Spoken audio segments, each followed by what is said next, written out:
ফেনীর সোনাগাজী চরদরবেশ ইউনিয়নের চর সাহাবিকারী, এখানেই বয়ে চলেছে ছোট্ট একটি নদী। কিন্তু এই ফেনী নদীতে হঠাৎ তীব্র ভাঙন দেখা দিয়েছে। সাধারণত বর্ষা মৌসুমে ভাঙন দেখা গেলেও এবার তার ব্যতিক্রম হচ্ছে। শুষ্ক মৌসুমে দেখা দিয়েছে তীব্র ভাঙনের। এতে হুমকির মুখে পড়েছে নদী পাড়ের বাসিন্দা ও কৃষিজমির মালিকেরা। স্থানীয়দের দাবি, যে কোনো কিছুর বিনিময়ে হোক নদী ভাঙন থেকে বাঁচতে চান তারা। অনেক জমি নদীগর্ভে বিলীন হয়ে গিয়েছে। নদী আরও 30 একর দূরে ছিল, ভাঙতে ভাঙতে প্রায় আধা একর বাকি আছে। অতি কষ্টে দিন কাটাচ্ছে নদী পাড়ের বাসিন্দারা। আধা কিলোমিটার দূরে ছিল, এখন আমাদের আধা কিলোমিটার আপনার ভাঙি নদীর ভিতরে শিখে চলে আসে।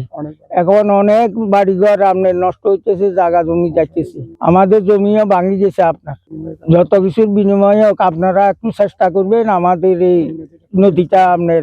আমাদের রাত্রি বেলায় যে নদীর ভাঙনের সাইনটা পড়ে, এই সাইনের আওয়াজে আমরা আতঙ্কগ্রস্ত থাকি। শত শত একর কৃষি আবাদি জমি নদী গর্ভে বিলীন হয়ে যাচ্ছে। সরকার বাহাদুর এবং সংশ্লিষ্ট পানি উন্নয়ন বোর্ড এবং ডিসি মহোদয়, ইউনো মহোদয় এবং সংশ্লিষ্ট রাজনীতিবিদ নেতৃবৃন্দের দৃষ্টি আকর্ষণ করে বলতেছি যে আপনারা আমাদের পাশে আসি একটু দাঁড়ান। আপনাদের কাছে করজোড় করে বলতেছি, আপনারা একটু নদীর কিনারে আসি দেখে যান যে আমরা কি অবস্থা আমাদের দিন যাপন করতেছি। ফসলি জমিনগুলো ছিল সবগুলো নদীর গর্ভে বিলীন হয়ে যাচ্ছে।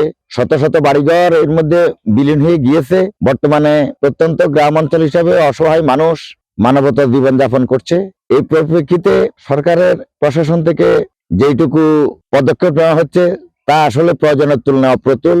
গ্রামবাসীর পক্ষ থেকে প্রশাসন এবং উচ্চপদস্থ কর্মকর্তাদের প্রতি সবিনয় অনুরোধ করছি, যত দ্রুত সম্ভব আমাদের এই নদী ভাঙনটা রোধ করে এলাকার মানুষদেরকে জীবনযাপন করার সুযোগ করে দিবেন। স্থানীয়রা জানান, তাদের বাড়ি নদীগর্ভে বিলীন হয়ে গিয়েছে। বর্তমানে অন্যদের বাড়িতে আশ্রয় নিয়েছেন তারা। নদী ভাঙতে ভাঙতে নিজেদের বাড়ি পর্যন্ত চলে এসেছে। আমাদের বাড়ি আসছিল চারখানের ভিতরে, বুঝছেন, বাড়িগুলো আমাদের ভাঙি গেছে। এখন আমরা আরেকজনের বাড়িতে থাকি। এখন সে বাড়িও ভাঙি চলে যায়। এখন আমরা কি করব? আমরা চাই আমরা সরকারিতে একটু আমাদের জন্য ইয়ে করতে পারি। আগে দিন সরকারি জায়গায় ছিলাম, এখন এখান থেকে একটা অনেক কষ্ট করে বাড়ি বানাইছি। এখন বাড়িটা নদীতে বিলীন হয়ে যাচ্ছে।